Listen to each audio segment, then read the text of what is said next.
In this section, we will use both analytical method and graphical method to add vector quantities. Uh, Scalar quantity, the physical quantities can be divided into two categories, namely scalar quantities and vector quantities. Scalar quantities are those quantities which have a magnitude, and the magnitude can fully define the physical quantity. For example, mass is a scalar quantity. For you, if we say 1 kilogram of something, it is completely defined. On the other hand, vector quantities are physical quantities. Those have magnitude as well as direction associated with them. In order to define a vector quantity completely, we will need both a magnitude as well as direction. For example, velocity is a vector quantity. If we say a car is moving at 30 meter per second, we should also give a direction where it's moving. So we will have to say, for example, the car is moving at 30 meter per second toward east or west or some direction. So in summary, scalar quantity has magnitude only, and we can add or subtract using the uh,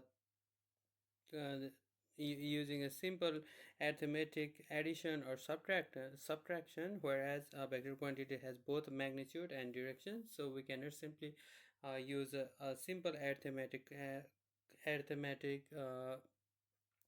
to add or subtract vector quantities. For example, let's see here we have different vector quantities. Remember, whenever we say vector quantities, whenever we are representing vector quantities graphically, we will use arrow like this, and this is this part is called the tail, and the arrow is called head. So we will say uh, head to tail. So the arrow here shows the direction. For example, the force F1 is going toward right, F2 is going toward right as well, F1 toward right, and then F2 toward left. So the direction of the arrow will show the direction of the vector. And as we say, as I just said, that vector quantities cannot be added or subtracted by simple arithmetic. So we will have to follow the rule of vector addition in order to add vector quantities. For first, let's look at a simple addition. Let's look at this here. Here we are adding f1 and f2, and then calculating the resultant vector r, or the added vector r. First, uh, here we can see this vector r is oriented in same direction, both of this vector f1 and f2. And in this case, the way we will calculate the resultant is basically we will add f1 and f2, then get the uh, resultant or the addition of these two vector, and our resultant vector will be, oh, first let me explain what this arrow shows. So if you look at this arrow, the length of this arrow is associated with the magnitude of the vector. For example, here this is f1 and this is f2. So if you look at it, f1 is shorter. That means the magnitude of f1 vector is smaller than f2 vector. So if we add these two f1 and f2 vectors, we can see both of these vectors are going in the same direction, and the magnitude of f1 is smaller than magnitude of f2. since both of these vectors are going in the same direction, when we add them, we will simply add their magnitude, and the direction will remain the same because both of these vectors are going the same direction. And we generally call it parallel vectors because they are the direction of these vectors are parallel to each other. And in case when one of the vector is in the opposite direction to other vector, the resultant will still be f1 plus f2, but since one of the vector is going in the opposite direction, what will happen when we are adding? It will be, for example, in this case, if I consider f1 as positive, then my f2 vector will be negative. So this was the magnitude is this long, this is this long, but my resultant is, so f2, you will have to subtract this part and the resultant will be this, and the direction of the resultant vector will be whichever direction the larger magnitude is. So in this case, if we were to add f1 and f2, our resultant will be f1 plus f2, but the direction will be similar to f2 because the magnitude of f2 is larger. So in other words, if the vectors are parallel and moving toward the same direction, we'll simply add them. And if we were to draw a vector arrow that represents the vector, we will simply add f1 to f1 and f2 by a single arrow. And if the vectors are parallel but still but they are moving in different direction, the vector addition will be similar to vector subtraction, because one will be going in one direction and the other vector will be going in another direction. So resultant will be similar to subtraction of the magnitude, and the direction will be whichever vector is larger in magnitude. And a vector, as we said, vector can be represented by an arrow, and it has both magnitude and direction.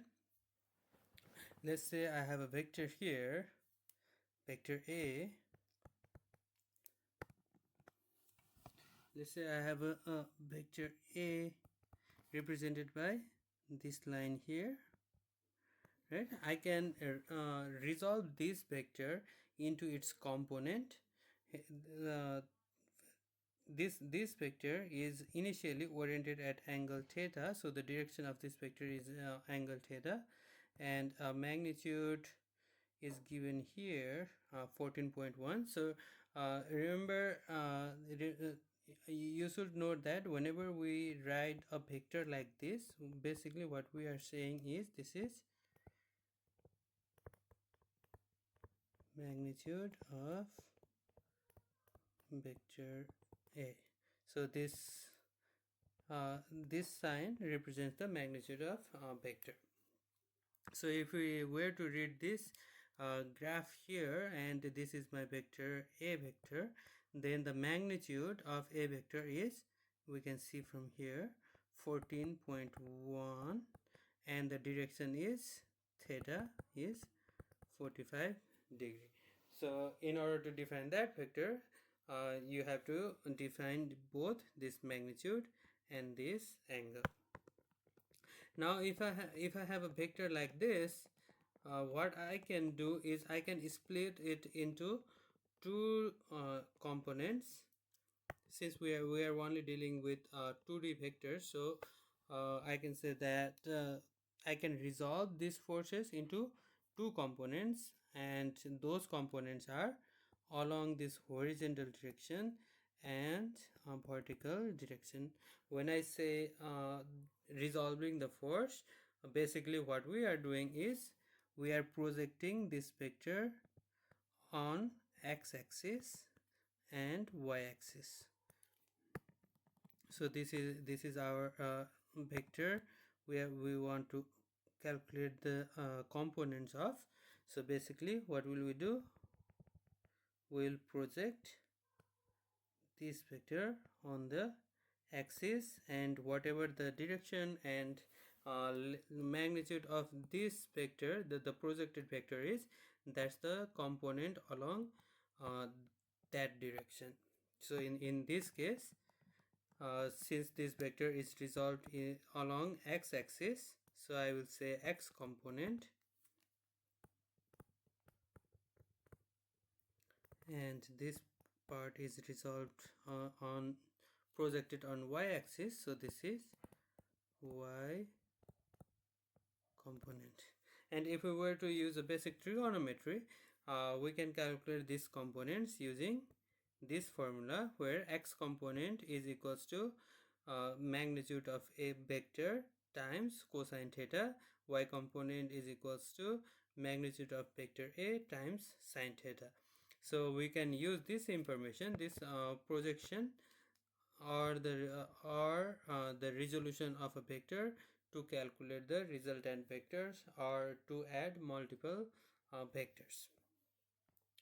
And we looked at an example when two vectors are parallel, and we looked at how we can add or subtract them, but it becomes a little bit tricky when the forces are not parallel. For example, let's look at this image here. We have a force F1 going in this direction and force F2 making angle theta with horizontal. And in order to add these forces F1 and F2, we have to use a different method to calculate the resultant of these two forces. So what we do is, first we will start with a first vector. For example, here we have vector f1. So we will start with vector f1. We will first draw it. So this is tail of f1, this is head of f2. Then we will add then we will draw vector f2 from the head of the first vector. So this is head, and this is, so this is head of first vector, tail of second vector. And in order to calculate the resultant of these two, we will draw another vector from the tail of first vector to the head of the second vector. And the if we if you use a ruler and calculate the magnitude, that will be equivalent to f1 f2. And you can also calculate the angle using a protractor, and that will give us the resultant the angle of the resultant vector. So we can say this is resultant vector r, which is addition of force vector f1 and f2. So basically we will be doing multiple uh, cases of vector addition, where we will look at parallel vectors, as well as vectors at different orientation. And the same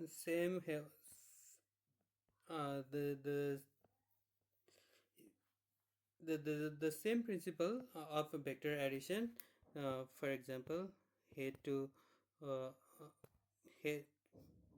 So first draw one vector, and then from head to tail, connect a head to tail, then draw another vector of, again connect head to tail and another vector, and so on. So we can use this principle to calculate or to add multiple vectors, not just not just two vectors. For example, here you can see there's an addition of three different vectors.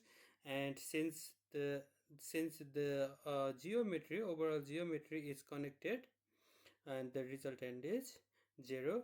And this kind of scenario, for example, in case of forces, if this is how the vector addition is, then we called it static equilibrium. The first condition of static equilibrium, meaning there is no no net force in the system, and if we were to add all the forces acting on a system, the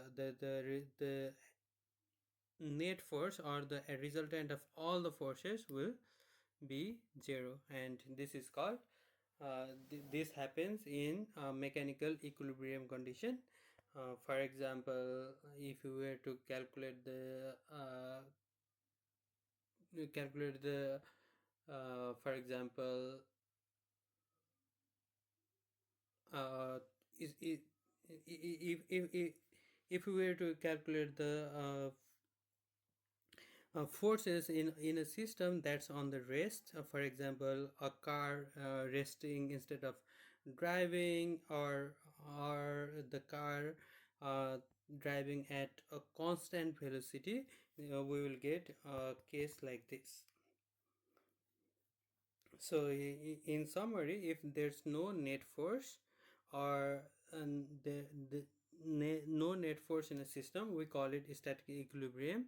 And in static equilibrium conditions, all the forces, since force are vector quantities, all the forces should sum up to 0. Now as we said, to calculate the to add multiple vectors, we can use the method of method of resolution to calculate the components of a vector and use that information to calculate the resultant.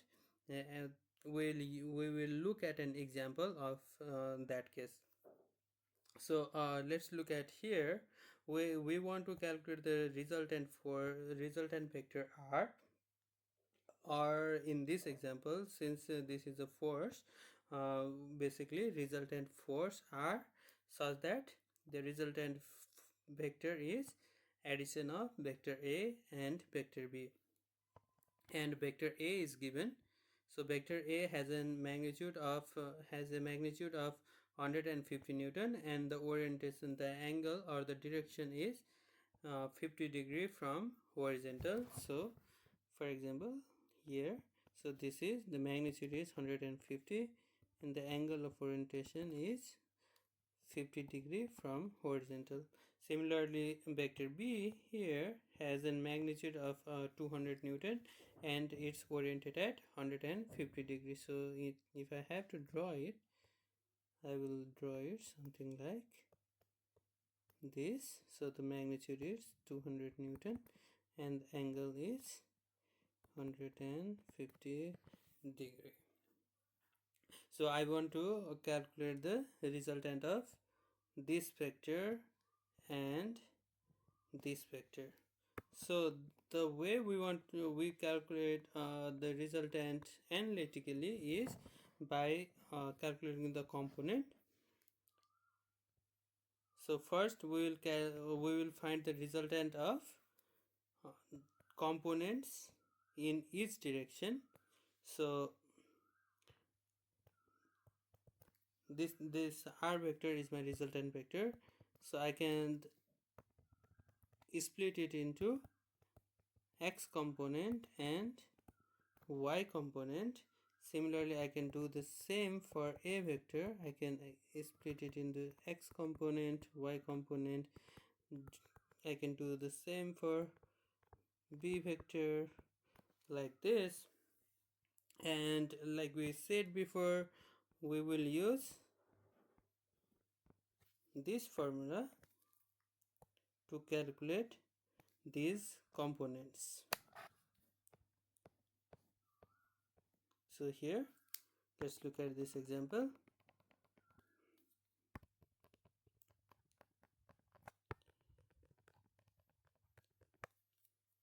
So the x component, sorry, this wouldn't be vectors, and this would be just components. or we can also write it as a vector, because even x component has direction, like I showed here. It will either be in this direction, or it could also be in this direction based on where this force is oriented. So let's leave it at as it is. So like I said, we have to first calculate the component, and we'll use that component to calculate the resultant. So the x component of ax, a vector, is 150 cosine 50. This is x component of a. Similarly, this is x component of b, and this is y component of a, y component of b. And if we add x component of a and x component of b, we will get a resultant r,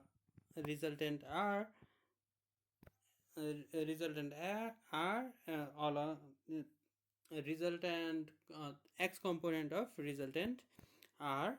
Similarly, if we add y component of a and y component of b, we will get a y component of resultant r. So if you put all these numbers in calculator, you will get Rx equals to minus 77 Newton, and Ry equals to 215 Newton. And if you see here, this is minus 77. That means uh, since this is x component, so this is going this direction, because this is negative. If it was positive, it will be going in this direction. And if you look at here, Ry, this is positive 215, so Ry is this way and Rx is this way. And in order to calculate the resultant, after we find these two components, we will use this formula here. Resultant, the magnitude of resultant is the square root of the square root of the summation of the squares of the component, like this. Or if we were to look at the previous example, and you want to calculate the magnitude of a, what you will do, you will first find the component x and component y, and then find the square root of summation of those two components. And in order to calculate the orientation, we will use this formula, tangent inverse y component over x component, and then we'll get this result. And if you look at here, this is either minus 70 degree or 290 degree.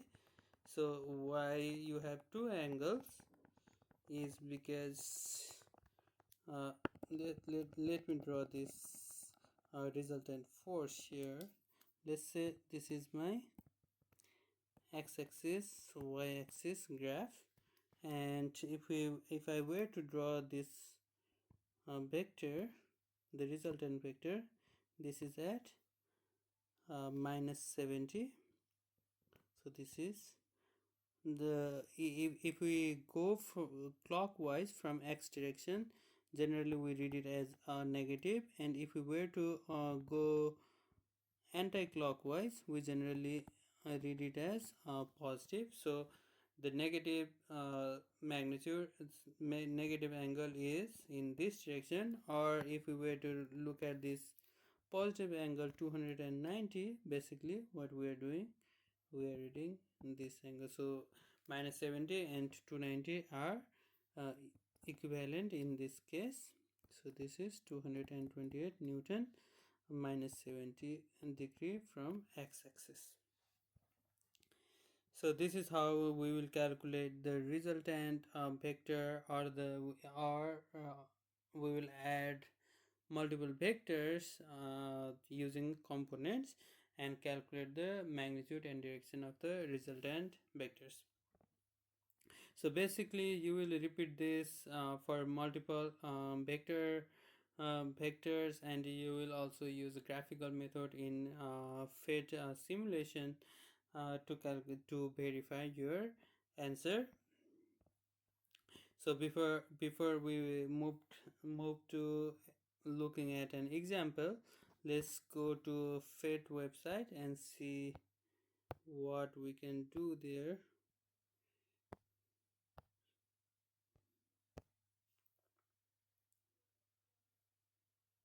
So if you click on the link, this is what you will see. So go to for the first part, go to 2D, and this is what you will see. So you can just drag this here, and if you want to remove it, you can drag it back to the original position. You can move it like this, and you can see the components like this here. This is as the lower mm, this lower portion, sorry, the component along the x-axis is x component, along y-axis is y component. If you select on this, you can see all these components uh, in different format. So basically they are same, but you can look at different positions.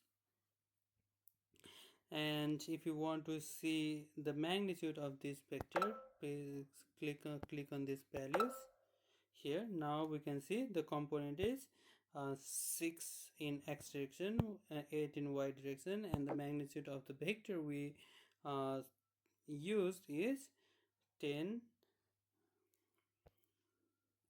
If we want to add more vectors here, and if you want to erase it, you can use this here eraser. There's an eraser in the bottom. So basically we can add here, and then add here. You can also move all these vectors like this. Now if you want to calculate the sum of this, what you can do, you can click on there.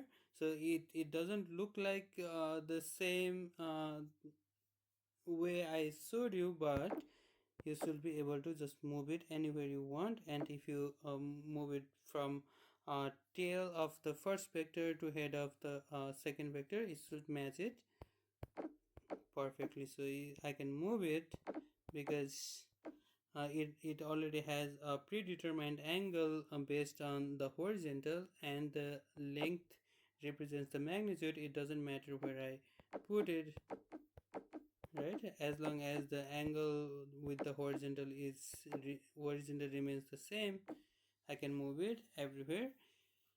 And if you want to see the magnitude, if you click on whichever vector you want to look at, you can see all these values of the components as well as the actual vector in here.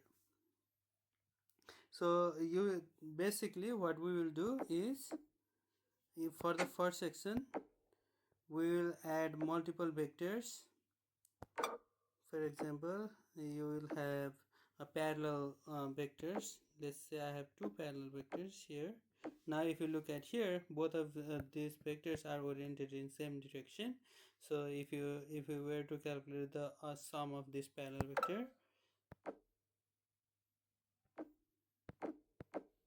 so this is the resultant vector. So instead of that, if my vector b is oriented in the other direction, then this is my resultant, which will be equal to, if I were to subtract it like this, the magnitude of this vector will be whatever the remaining section here is. So basically you will drag and drop put drag and drop the vectors. You can squeeze it, you can change the direction, and you will do that to verify all your analytical answer for multiple cases. Now for the last section, as I said before here, so this is the first section, right? You will calculate the x component analytically here using a cosine theta, a sine theta, this is b cosine theta, by is b sine theta, and magnitude here is root over ax square plus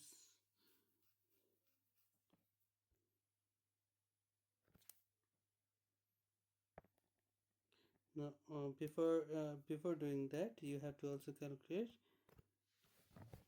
So once I will show you an example. So what you will do is first here you look at, if you look at here, vector a is given, angle is given, vector b is given, angle is given. You will calculate the components. Ax is magnitude of a vector cosine theta, ay is magnitude of a sine theta. Similarly, bx is magnitude of b cosine theta, magnitude of b sine theta. And like we said, the component of resultant will be Sx is equals to ax plus by, and Sy is this should be bx, this will be ay plus by. Then the magnitude of resultant here should be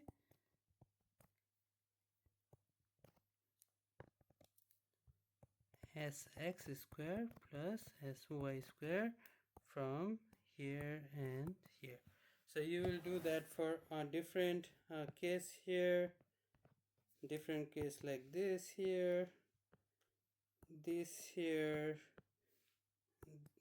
the same way there, and one more here in question number 5. If you look at here, this is a little bit different problem. Instead of just two vectors, now we are adding multiple vectors and calculating the resultant. So we will not do the analytical because it will be too long for us. So we will use a graphical method to calculate the resultant of these forces. So if you look at here, there are 10, there are 1 2 3 4 5 vectors oriented at 5 degree, 15 degree, minus 10 degree, 20 degree, and 45 degree respectively, and we want to calculate the resultant of these forces. So in order to do that problem, first click on the link. Now instead of this 2D, click on lab. Now if you look at here, instead of just two vectors, now you can add multiple vectors like this. You can add as many vectors as you want, and you can change the orientation of these vectors by simply moving them around, and you can change the magnitude by dragging them, making either shorter or longer, and you will create 5 vectors like this uh, using the magnitude and direction given in the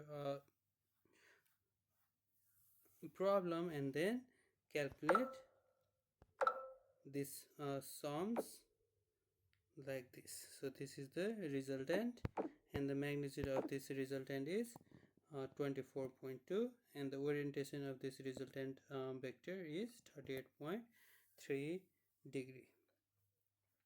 So that's pretty much for this lab, and when you are submitting, please fill all this information asked here, name, date, and finish all this table, and then explain explain here in at the bottom. If we were to so question number 5 and 6 has the same magnitude of forces oriented at the same direction. Basically what the difference is in the first case you can simply go here and then go here. You can simply draw all this vector. I have given you a magnitude and direction without making them touch without making them from head of this vector and sorry, without connecting head and tail of respective of adjacent vectors. You can just drop them anywhere in the first problem and then calculate the summation. And then in the second case, instead of doing that, you will follow the proper rule of vector addition and show them like this and try to calculate the resultant and check the difference between two results, and you will make an inference based on the result based on the resultant, whether they are different or whether your answer for question number 5 and 6 are different, and if not, what do you think causes the answer to be same or different. And that's pretty much the second lab. Once you are done, write a short summary and submit the filled PDF file in Canvas. Thank you.